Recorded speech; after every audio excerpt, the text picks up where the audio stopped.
Hello! Nagbabalik po ang inyong JR dito sa JR TV at ako ngayon ay samahan yung maglaba.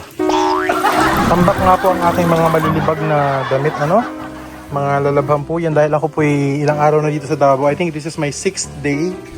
Buhat ng Friday night, may mga sabon kami na binili kanina.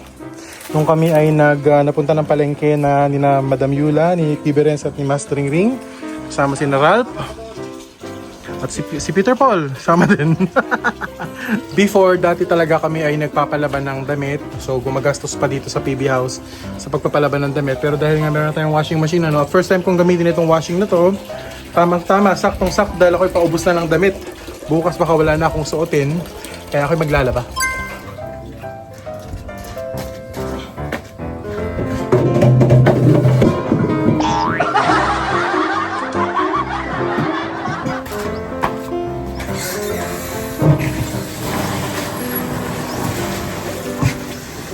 Masarap ang hangin dito sa aking labahan area. Napakaganda ng weather, no? Ito po yung gusto kong weather, yung hindi masyadong init na init, yung walang kaulap-ulap. Ngayon maganda, may ulap siya.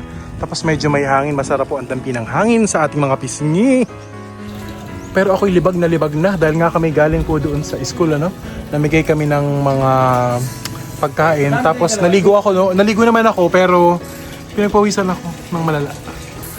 Habang ako ay naglalaba, namataan ko ang dalawang bata na nagluluto ng ginanggang na saging. Hayan ha, sinalang ko po ang aking mga labahan. Ay bisitahin natin ang dalawang ito.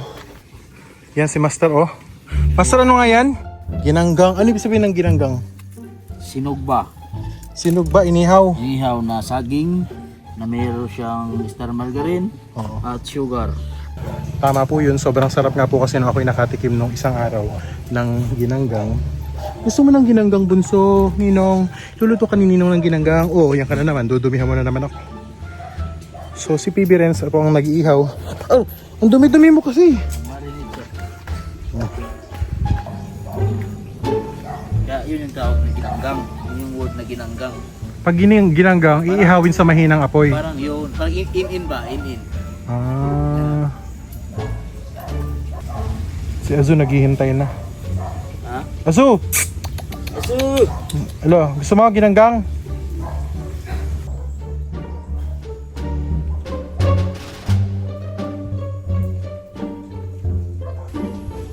Hoy! Ba't kinakain mo na yan? Aba! Kinakain nila yung merienda na. Kain, hindi naman kain, gaya. Kain, hindi naman gaya. Kawawa naman si Azu, hindi nyo binigyan ng ginanggang yan. Ninong lang magbibigay dyan, Ninong lang nagmamahal dyan. Oh my God! Yun, pinasabihin Pininturahan niya ng ang tag dito, margarina. Ano ba yung Star margarine. Oh my God! Ate. OA naman. Yan, kakain po tayo at tamang-tama. Dahil parating na po si Toots.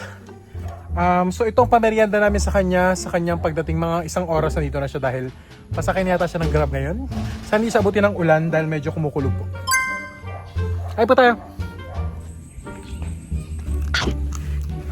Ingag.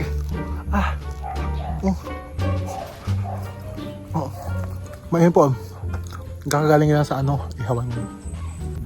wala lang kaming guys, brush. Kutsara na lang. Kutsara na lang guys. Parang uulan na. Tapos ito itong ginanggang ko at ako yung magsasampay pa. Kahit na ulan, malapit na po ako matapos. Baka dito ko na lang din isampay, no?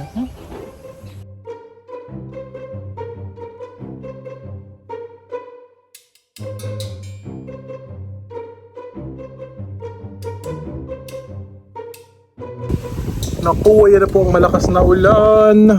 Buti na lang tapos na ako magsampay at maglaba. Bilis lang din, Naku, hindi kaya ito mabasa dito? Hindi naman siguro, no?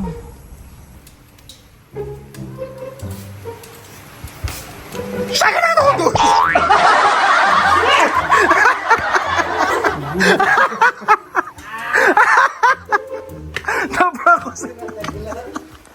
Nagpaalam kasi ako sa kanila noong isang gabi na ipaprank ko sila.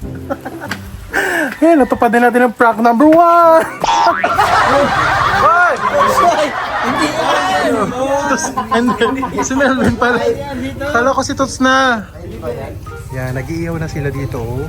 Kasi nga po, birthday nga po, di ba? Yan. Ba't lumait si PB? Bumili kasi ng pansit sina Junjun at si Melvin. Para dagdag handa natin. Hello! PB! Hindi kasi PB. Ano ay mga nasipa? Kasi takot si PB. Wow, ito na yung inihaw niya. Wow, parang good for 2 people na lang. Natira. 2 packs na lang yung natira. Pinulutan na, hindi, joke lang po. Ba't si Aisa naka-Jollibee?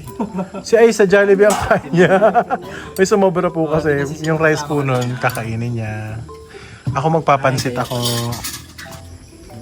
Let's see kung nandito na siya. Sino kaya ang dumating? Sino dumating? Ay, hello.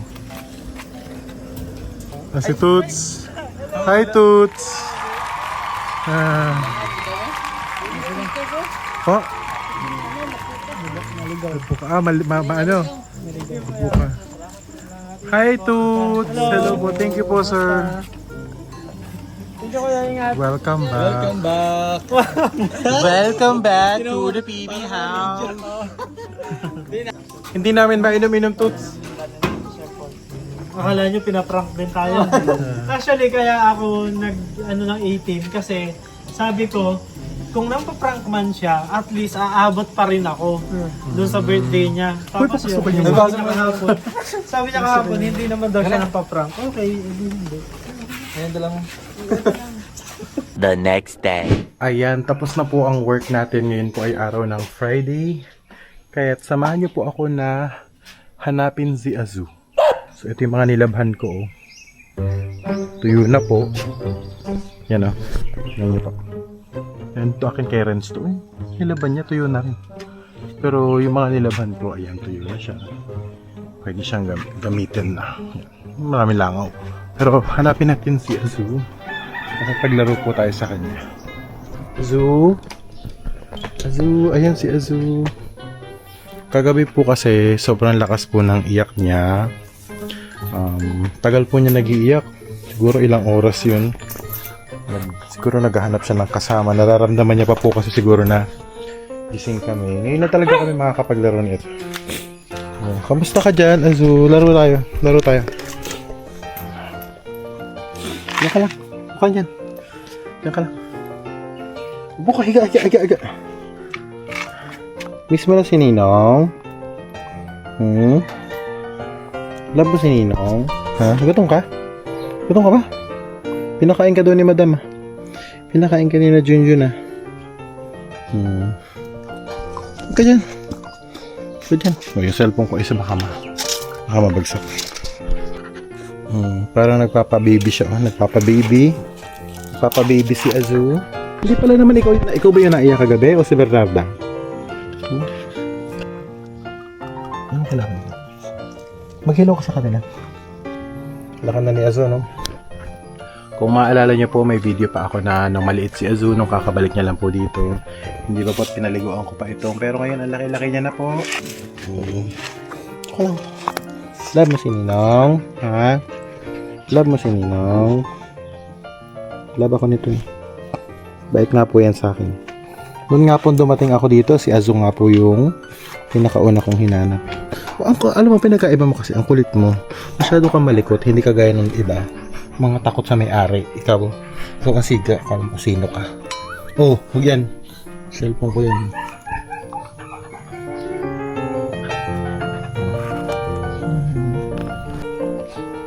Tama na. Ilang taong ka na? Ha? May isang taong ka na? Ilang buwan ka na? Binata ka na, ano? Isang tingin dito. Binata ka na, ano? Binata na. Binata na, naliligaw ka na. Naliligaw ka na? May jowa ka na? Wala pa? Sino nililigawan mo? Sagot. Bait yun.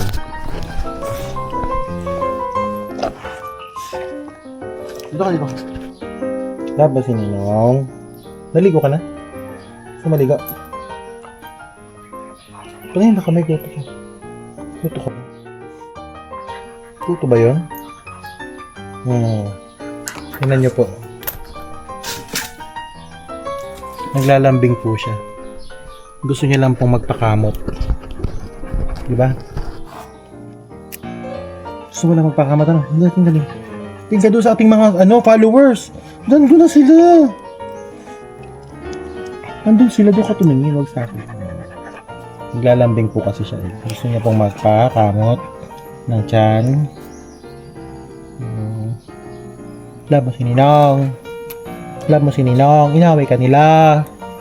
Kinakain ka ba? Love mo si Ninong. Inaway ka nila. Nakakulong po ito. Si Azu po ay nakatali kasi po sobrang kalat po ng paa niya. Yung pong putik ngayon kasi umuulan po dito sa Davao. Sobra pong nagkakalat lahat ng surface po. Kaya actually no isang araw, ako po ay dinambahan niya dito. Nagkaputik yung aking puting damit. Kaya nilabhan ko agad. Dahil po yung kay Azu, no? Pagka pinapakawalan. Kakamutan na. Kakamutan na. Ang bunso na yan. Kakamutan na. Ang bunso na yan.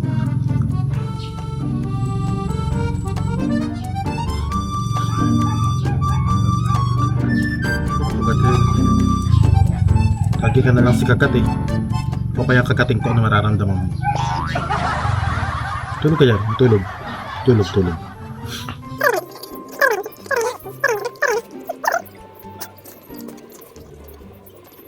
Azu na yan.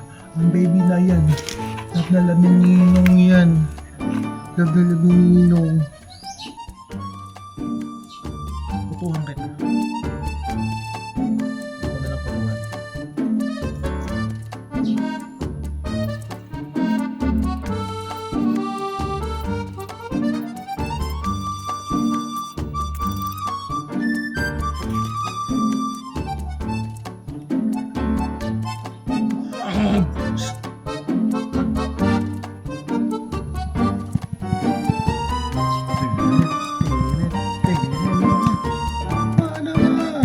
Okay, bumalik na si Azu dyan sa lilim. Diyan ka na ha. Bye-bye. Bye-bye na. Mamaya ulit ha. Bye-bye. Dahil medyo umaaraw ngayon at maganda po ang panahon, ay bibisitahin ko po yung aking mga sigarilyas doon, mga tanim po natin doon. Sasamahan ako mamaya ni either si Melvin or si Junjun. Titingnan po natin kung namumunga na. At sana po abangan nyo po yung lulutuin kong gising-gising. Gising-gising naman po tayo kasi nag-Bicol Express na tayo, nag-spicy butter chicken na tayo, nag-chicken curry na tayo, mga masasarap. Pero tayo natin po yung gising-gising para magising po ang inyong mga kaluluwa. Oh my God! Nandito na pala siya!